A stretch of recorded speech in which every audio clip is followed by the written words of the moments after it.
everyone, welcome back to another in the studio. Before we get into the video, I have a quick announcement.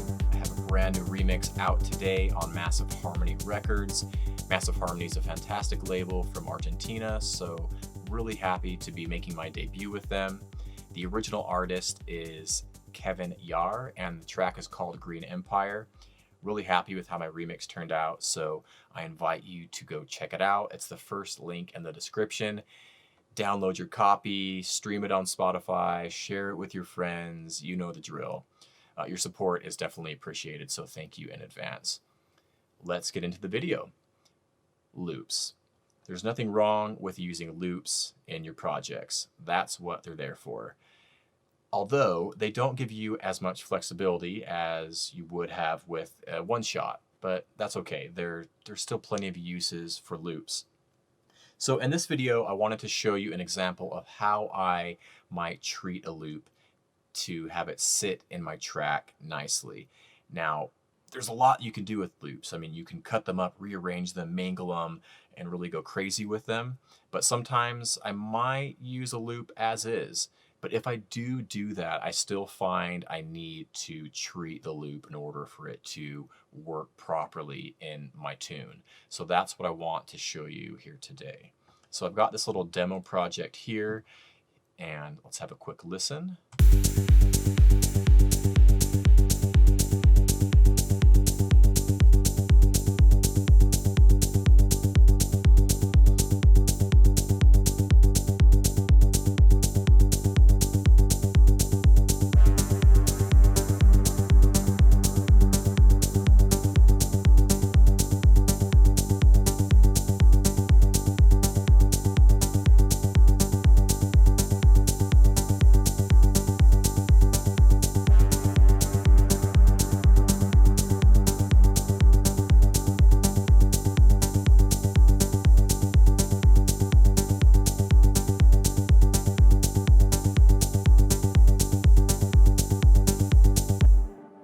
Okay, I think you get the point there. So I have this drum loop that I want to work into this project, which I think will fit nicely once we do a little bit of work to it. But here's what the loop sounds like.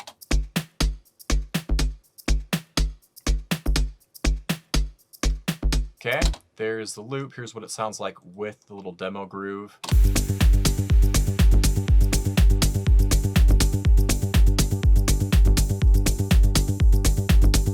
So as you can hear, as they sit together right now, the drum loop isn't gelling so well. I mean, there's certain things about it that I like, and I think I could make it work. That's why I picked this one. But right now it's too loud, and it just needs some work. So let's treat this drum loop, see if we can get it sitting in this groove nicely. The first thing I want to do is clean it up. So if we grab span, you can see that we've got some low end in here. I don't need that. I already have a kick, I already have a bass, so let's just clean that out straight away.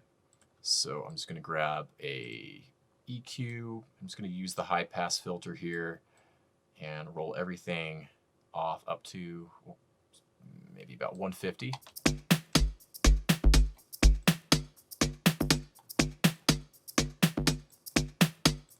Get rid of a lot of that low end down there. Now, the next thing I want to do is something you might not have seen before, but it's a little technique I like to use from time to time. We're going to use some dynamic EQ. So if we go back to span,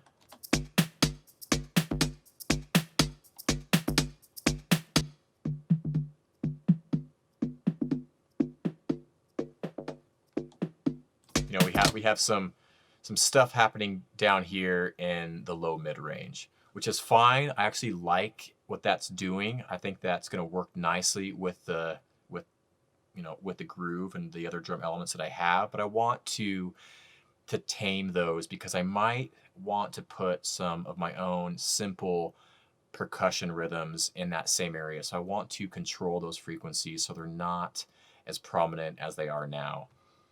So I'm going to grab this dynamic EQ and we're going to control those a little bit. So I'm just going to use band 1 here.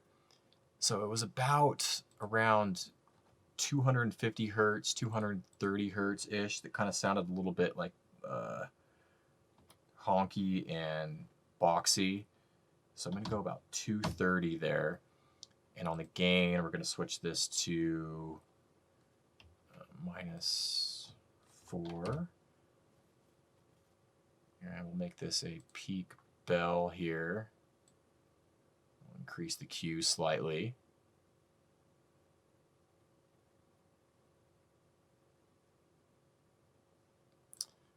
And then I want a fast attack on this and pretty fast release.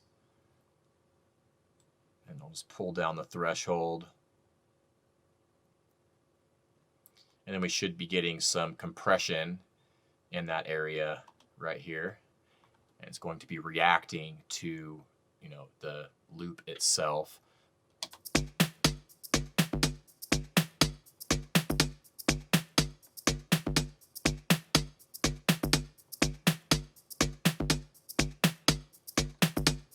Cool.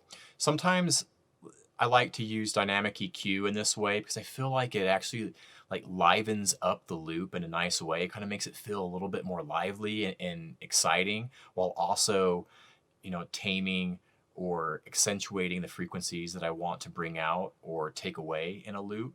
So that's why I'm doing this. The next thing we're going to do is I want to try and bring out some of the top end and make it a little bit more exciting. So let's just go over to band 4. I'll keep the frequency on 2K, and we're going to use a shelf instead of a bell. And this time, instead of compressing the signal, I want to boost it. I want to actually do some expansion. So I'm going to go +4 there. But what I need to do is actually invert this.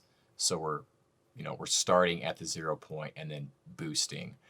And let's also just go for a pretty fast attack here. Put the release at 100, and then yeah, I'm just going to pull down the threshold.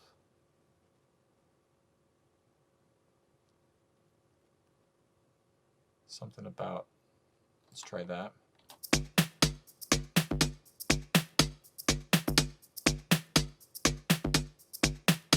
Yeah.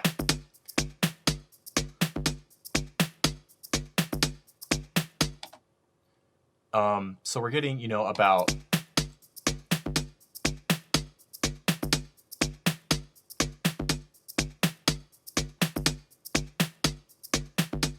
about 3 dB of gain reduction in the low mids, and then about 2 dB-ish of expansion in the top end. Let's hear what that's doing with a little bit of A/B comparison. So without the dynamic EQ and with,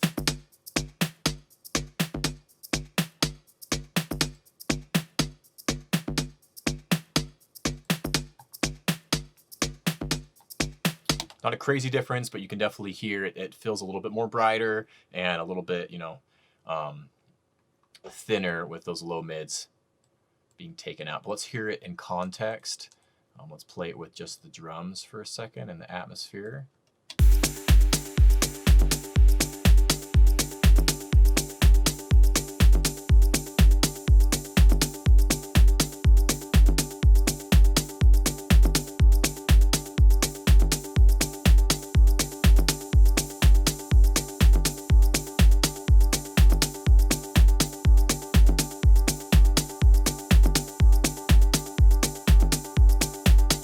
Yeah, a little bit cleaner and a little bit livelier. So I'm liking what that's doing.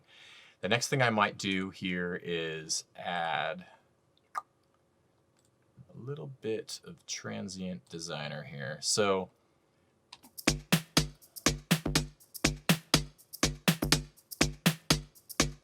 I am getting an over signal light on this. I'm just going to turn down the output of the dynamic EQ going into the transient designer. So I'm going to just pull that down by a couple dB there.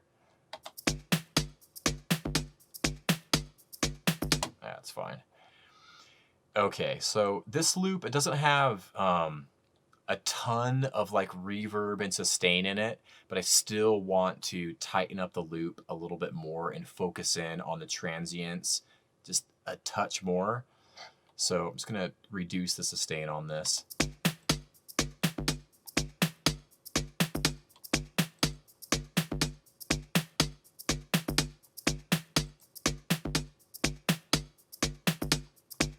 Okay.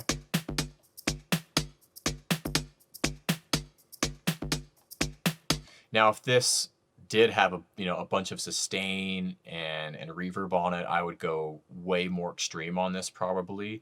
But this loop doesn't need that much more work in this department. So I think we're good there. Just tighten that up a little bit more. Now, the last thing I think this needs is just some sidechain to get it to sit in the mix a little bit more comfortably and have it kind of play off that kick a little bit nicer. So let's add some sidechain, dial that in.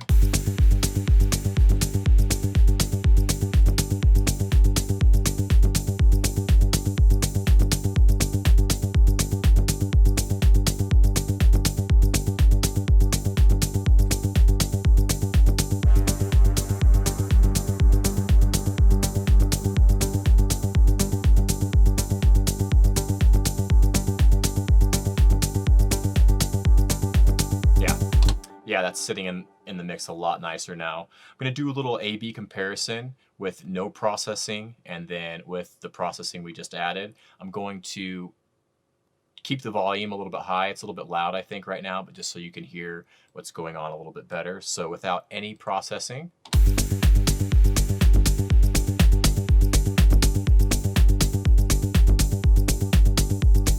And then with.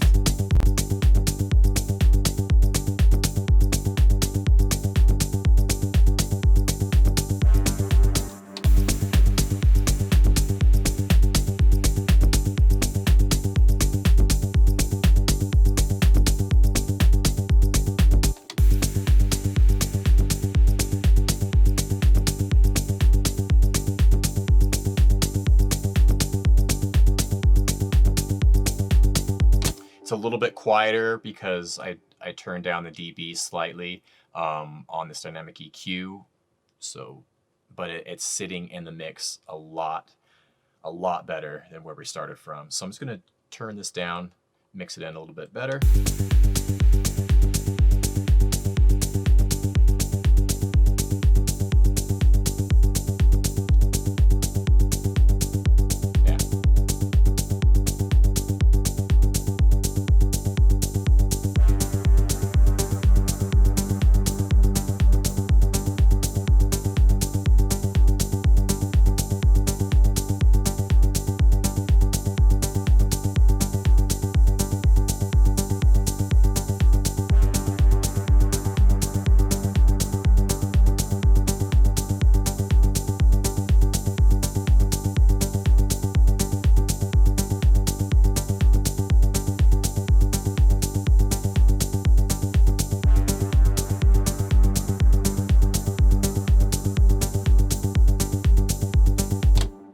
Yeah, I think that's gonna work nice. So that is what I wanted to show you, how I would, an example of how I would treat a loop to set it in my mix, the way I want it to sound. Sometimes I think, actually most often, they need a little bit of work to massage them into the mix if you're just gonna use a loop as is. So hopefully you found that useful. Leave me a comment or question. I'll get back to you as soon as I can. A couple other things that I wanted to mention. First off, the Balkan Connection Winter Various Artists compilation, that's a mouthful, is out now. I have one of my remixes featured on that compilation. It's 75 tracks, I think, for $16 or something on Beatport. So it's a massively good value for money if you want to grab a whole bunch of good tracks for a cheap price. So I'll link that down in the description, or if you want to go stream the whole compilation on Spotify. I'll also put that in the description as well. And then lastly, for those who don't know, I curate and manage a Spotify playlist. It's called Underground Discovery. Go check it out if you haven't. I keep about 100 tracks in there in constant rotation. I update it regularly, so go check that out, share it with your friends, and let me know what you think. Thanks for watching, take care, and I'll see you in the next one. Bye-bye.